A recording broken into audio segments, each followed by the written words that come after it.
Over here.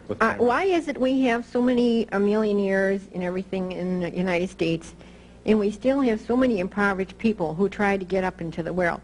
Why is it we have this lack of money where people who can't support themselves decently and get a decent job, where all these big men are up on top making oodles and oodles of money? They don't need it.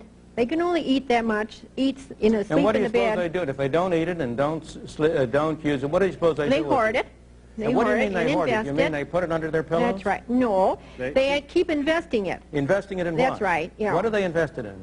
Well, in oil and everything, where, I mean, all these other people who are What do they invest it in? Don't get off the subject. No. What do they invest it in?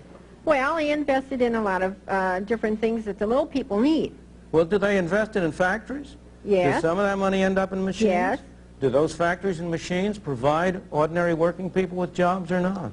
What do you suppose the productivity of this country would be and of the wage rate would be if the total amount of capital in this country today was what it was 100 years ago? Where do you suppose the improvements in productivity come from except from the investment by people of their savings? But let me go to your fundamental question. First place, nirvana is not for this world. There is no paradise. Of course we've got a lot of people who are poorly off, but if you look at it over time, if you get a sense of proportion, the well-being of ordinary people has been the main thing that has been improved by economic progress and economic growth and development. And most residual hard cases of poverty today are the result, again, of a failure of government. Why do we have a black teenage unemployment rate in 30 to 40%?